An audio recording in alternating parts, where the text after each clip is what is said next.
저는 치료 열심히 받았는데 왜 아직도 어지러워요? 약도 잘 먹었는데 계속 어지럽습니다. 오늘은 어지럼증 회복을 방해하는 최악의 습관 5가지를 알려드리겠습니다.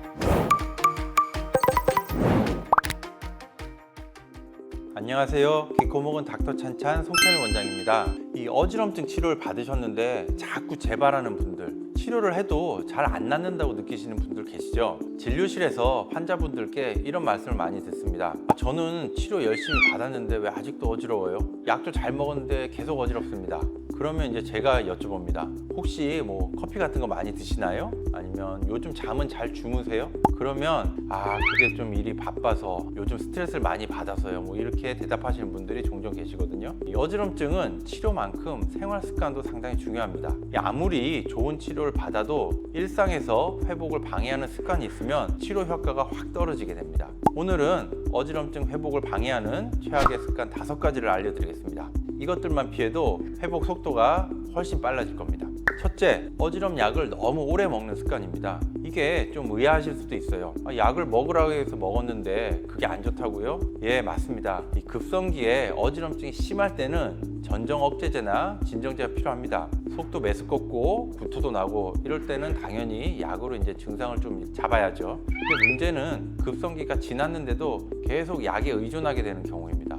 우리의 뇌는 전정보상이라는 기능이 있습니다. 한쪽 귀에 전정 기관에 문제가 생겨도 뇌가 그것을 인식하고 스스로 균형을 다시 맞추려고 적응해가는 과정입니다. 이 과정이 잘 이루어져야 어지럼증에서 완전히 회복할 수 있습니다. 그런데 전정 억제제를 너무 오래 먹으면 이 뇌의 보상작용을 방해하게 됩니다.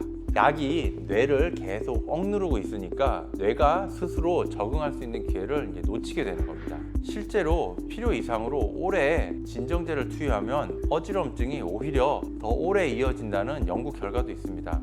심한 경우 이 약 때문에 만성 어지럼증의 원인이 발생하기도 합니다. 그래서 급성기 증상이 어느 정도 가라앉으면 담당 의사와 상의해서 가급적이면 약을 줄이고 움직이는 운동 같은 활동을 통해서 극복해가는 것이 좋습니다. 둘째, 어지러우니까 움직이지 않고 가만히 있는 습관입니다. 이것도 이제 많이들 하시는 실수입니다. 특히 이제 고령에서 그런 경우가 많고요. 어지러우니까 누워 있어야지, 움직이면 더 어지러우니까 가만히 있자, 이렇게 생각하는 분들이 많으시죠. 물론 급성기에 심하게 어지러울 때는 안정을 취해줘야 됩니다. 무리하게 움직이다가 넘어지면 낙상으로 인한 더 큰 부상이 이루어질 수 있습니다. 하지만 급성기가 지났는데도 계속 움직임을 피하고 가만히만 있으면 오히려 회복이 늦어집니다. 아까 말씀드린 전정보상 기억나시죠? 이 뇌가 스스로 균형을 다시 잡는 과정입니다. 이게 작동하려면 뇌에 적절한 자극이 가야 합니다. 머리를 움직이고 걷고 일상적인 활동을 해야 뇌가 지금 균형이 안 맞는구나, 빨리 적응을 해야겠다 라고 이제 인식을 하고 보상작용을 시작합니다. 그런데 계속 누워만 있으면 뇌에 자극이 안 가니까 적응할 필요성을 못 느끼게 되는 겁니다. 그래서 어지럼증 환자분들께는 전정 재활 운동을 권하게 됩니다.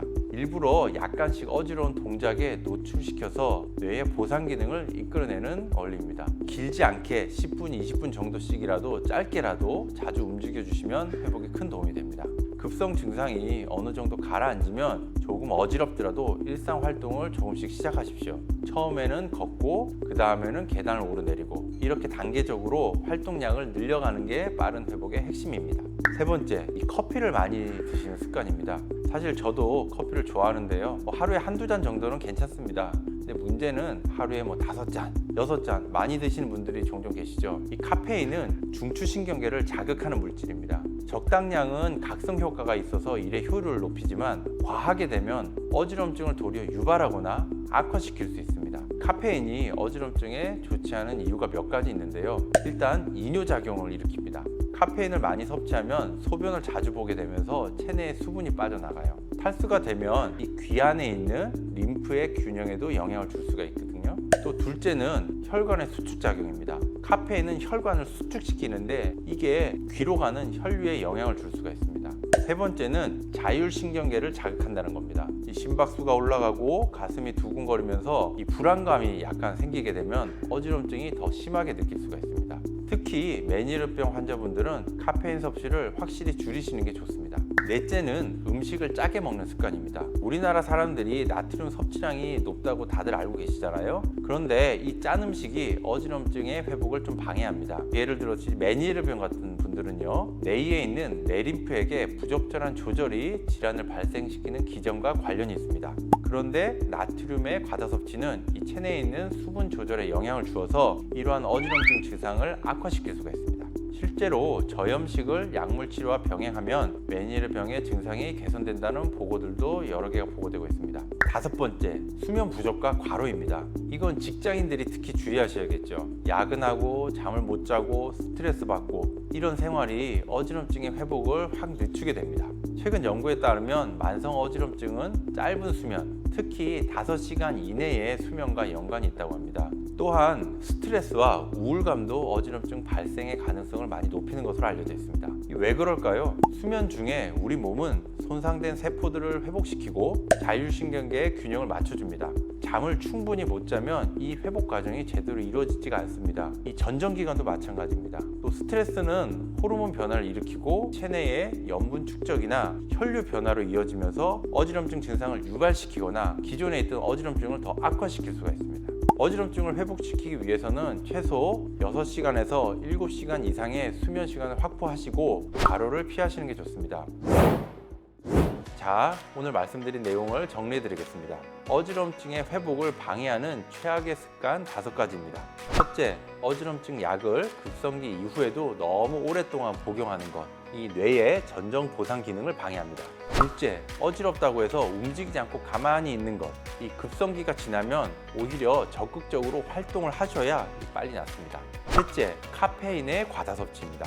하루에 한두 잔은 괜찮지만 그 이상은 줄이시는 게 좋겠습니다. 넷째, 짜게 먹는 습관입니다. 싱겁게 먹는 것이 어지럼뿐만 아니라 전신 건강을 위해서 좋습니다. 다섯째, 수면 부족과 과로. 충분한 수면과 스트레스 관리가 어지럼증을 줄여줍니다. 어지럼증은 치료도 중요하지만 일상생활에서의 관리가 회복 속도와 재발 여부를 좌우합니다. 오늘 말씀드린 습관들 하나씩 점검해 보시고 해당되는 게 있으면 바로 고쳐보세요. 저희 서울아산 이비인후과에서는 어지럼증의 정확한 원인을 찾기 위한 어지럼증 클리닉에서 비디오 안진 검사, 온도 안진 검사를 포함하여 특수 검사들을 진행하고 있고 환자분들 상태에 맞는 전정 재활 운동 프로그램도 안내해드리고 있습니다. 어지럼증이 반복되거나 잘 낫지 않는다면 혼자 고민하지 마시고 편안하게 내원해주세요. 오늘의 영상이 도움되셨다면 좋아요와 구독 부탁드리고 지금까지 서울아산 이비인후과의 송찬일 원장이었습니다. 감사합니다.